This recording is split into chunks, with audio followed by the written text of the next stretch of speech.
Alors la moto ici c'est quelque chose de... c'est la liberté, ça représente la liberté. C'est ce qu'on aime faire, c'est... Je sais pas comment décrire cette sensation, mais en fait pour savoir ce que c'est, il faut y goûter. Et les gens qui ne savent pas ce que c'est, qui voient d'un point de vue extérieur, ils ne peuvent pas comprendre.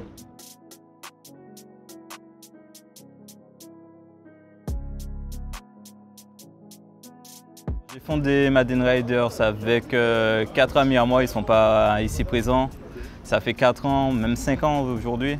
Et ça a bien grandi depuis, ça a évolué. Au début, on était une dizaine de membres. Aujourd'hui, on est 50. Là, on n'est pas tous présents, mais ils arrivent au fur et à mesure. Bien sûr, en Martinique, on est toujours en retard. Mais voilà, ça a grandi et c'est amené à évoluer. Justement, vous nous avez contactés, mais il y a plein de projets qu'on monte ici. La réalisation de circuits, des départs arrêtés, on se bat sur tous les domaines en fait. Alors, la bike life en Martinique, vu par la police, franchement, c'est comme partout. On est considérés comme des délinquants. Voilà, après on s'habitue. Mais le problème, c'est qu'on essaye de faire changer cette image-là parce que, certes, pour moi, dans la bike life, ça regroupe, c'est large puisque c'est tous les passionnés de moto, peu importe la moto que tu as, peu importe la marque que tu as, c'est dès que tu as envie de rouler en moto, ne serait-ce que cabri, même si tu capes pas, si tu aimes la moto, tu fais partie de ce monde en fait. Et c'est vraiment une communauté, presque une famille, puisque voilà, c'est dans la bike life, on se retrouve tous les dimanches sur le stade de Dillon. C'est profiter quoi. Avec la police, ouais, j'ai déjà eu quelques problèmes. C'est pour ça que tu vois, ma moto, elle n'a pas de clignotant, elle n'a pas de rétro, elle n'a pas de plaque. C'est parce que c'est une forme de désobéissance civile. Franchement, moi, je promotionne ça parce qu'on en a marre justement. On a pas mal de radars, on a pas mal de choses, de restrictions et on n'a pas de moyens pour s'exprimer. Donc pour moi, j'ai décidé d'y aller franchement, sans plaque, sans clignotant, sans rien. Et puis voilà, on le vit pleinement, quoi.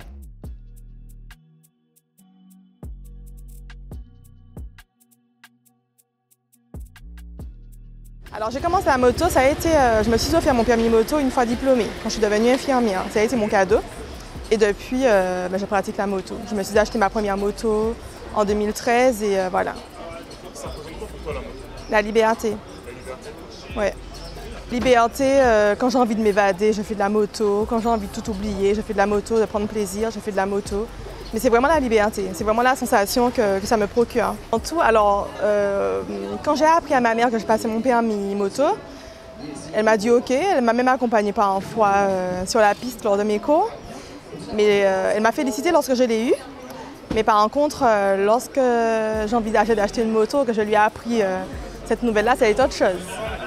Donc je me souviens avoir acheté ma moto à une période où je travaillais. J'avais commencé à travailler, j'avais acheté ma moto. J'ai un ami qui est moniteur moto justement, moto-école, qui l'avait garé chez lui pendant un mois parce que j'étais partie à Trinidad. Et à son retour, j'ai récupéré la moto, je suis rentrée chez ma mère, je lui ai dit, etc. La pilule est passée finalement, il a accepté, mais je pense qu'elle avait surtout beaucoup d'appréhension. Voilà. Ouais, donc en semaine, je travaille, je travaille dans les énergies renouvelables. Et puis le week-end, c'est bike life. Hein. C'est à fond, à moto. Justement, il y a toujours des événements, que ce soit des sorties. On fait des sorties mensuelles, des sorties nocturnes, des ateliers mécaniques. On fait pas mal de choses dans le monde de la moto, y compris les mobilisations. Donc ouais, ça prend du temps. Ouais, alors des accidents, oui, j'en ai eu beaucoup. En vrai, j'en ai eu beaucoup. J'ai déjà goûté plusieurs fois le goudron. J'ai failli perdre ma cheville, mon pied, tout ça. C'est pour ça que je suis dans la bike life, je suis un des rares à porter la veste, tout ça. C'est parce que en fait, vraiment, j'ai déjà goûté le goudron et je répare plus vite mes machines que je me répare moi-même. Donc en fait, maintenant, si je tombe, c'est pas grave, je me relève assez rapidement, je suis équipé, et je repars la même. Mais après, je comprends qu'on aime le faire, tu vois, j'ai un t-shirt ici, il fait chaud. C'est aussi ça la bike life. C'est franchement cette sensation de liberté que je comprends. Ouais. Oui, je te laisse.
Alors ma famille, en vrai, ils n'aiment pas trop ça. Puisque j'ai perdu un frère en voiture, donc la route ici, ils appréhendent un peu. Moi, je suis le plus petit et je fais de la moto, ils savent comment c'est risqué, donc ils n'aiment pas trop ça. Mais bon, je leur laisse pas trop le choix et justement, je leur montre que je roule équipé, même si je fais entre guillemets le fou, je prends mes responsabilités et que tout se passe bien. Alors, même pour les habitants, en fait, on n'est pas très bien vu. On est généralement stigmatisé dans le sens où on est les voyous de la route. Mais bon, justement, en montrant qu'on essaie de faire changer l'image du moto en Martinique. Après, tu sais, il y en aura toujours qui aiment et qui n'aiment pas. Mais voilà, on n'est pas aimé, mais c'est pas grave, on fait quand même, quoi. On vit notre passion, quoi.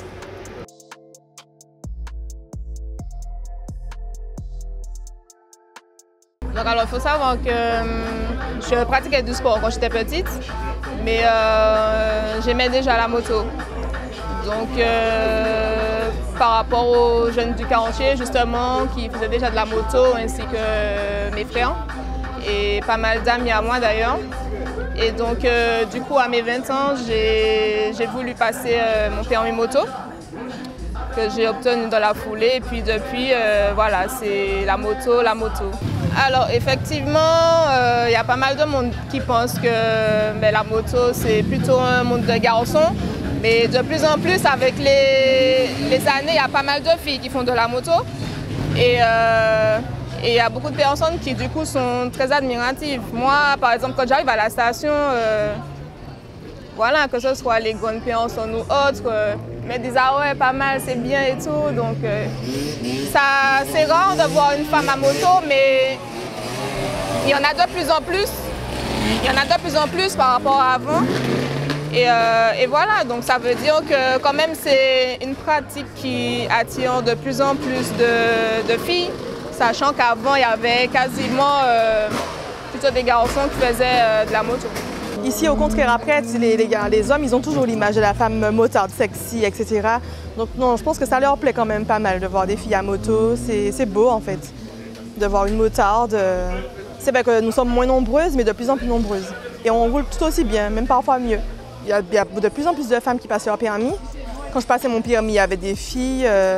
Moi, chaque année, j'organise une sortie qui s'appelle la Virée Rose, qui rassemble de plus en plus de motardes. Donc, effectivement, c'est un milieu masculin, mais qui est de plus en plus côtoyé par les femmes. J'ai surtout eu beaucoup de personnes qui étaient impressionnées par une fille qui fait de la moto. Parce que ça m'arrive de travailler à moto, d'aller chez mes patients à moto, etc. Ou même dans la vie de tous les jours. Mais non, jamais de remarques négatives, toujours des compliments. Toujours des compliments, surtout qu'elle est quand même belle, ma moto. Donc surtout des compliments.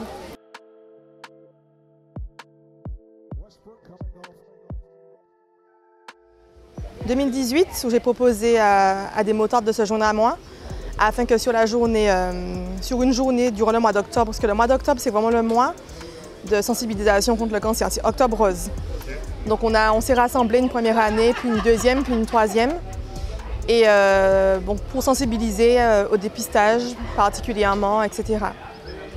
Au dépistage. Donc du coup, les premières années, on parcourait les communes de l'île en distribuant des tracts que la Ligue contre le cancer de la Martinique me mettait à disposition. Et là, l'an dernier, on n'a pas pu le faire par rapport à la situation sanitaire. Donc on avait simplement créé des phrases de prévention comme touche tes titis, etc. Il y avait aussi une phrase que j'avais beaucoup appréciée, c'était, je me souviens plus, c'était casqué, bon, je me souviens plus trop de la phrase. En tout cas, pas mal de phrases que les filles ont inventées, etc. On avait tout imprimé et on s'était photographié avec les phrases et du coup, on avait diffusé les photos pour pareil, faire de la prévention. Alors, ces émotions, on peut clairement exprimer. Alors, par exemple, exprimer, je pense que, alors, par exemple, on peut exprimer ses émotions à moto. Les gars qui cabrent, etc., qui font leur wheeling, là, ils peuvent l'exprimer. Même en roulant, en faisant... Oui, je pense que c'est possible. Mais même simplement en roulant, on peut exprimer sa joie, etc. Moi, ça m'arrive de slalomer à moto, etc. De danser sur ma moto, oui, c'est possible.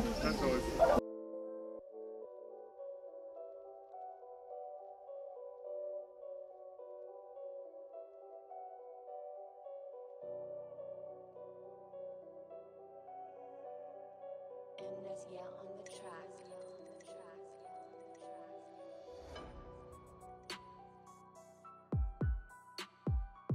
Alors, mon plus gros accident, c'était avec la R6, la sportive. J'étais en train de cabrer justement à l'époque, j'étais à Bordeaux sur la piste de la Borde. Et en cabrant, j'étais en t-shirt avec une dorsale et j'ai fait un soleil à 130 km/h. Donc ouais, c'était chaud, ma moto elle était déformée, la moto noire qui est là. Et je l'ai retapé et ça m'a pas arrêté. Justement, je me suis entraîné et depuis, maintenant tu me donnes pratiquement n'importe quelle machine, je peux te faire des folies. Et ça y est, ça va faire.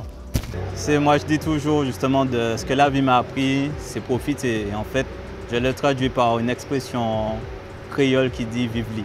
C'est profiter de la vie, c'est vivre l'instant T à fond. Parce que justement en moto, on ne sait pas de quoi il fait demain. L'accident il est vite arrivé, on profite.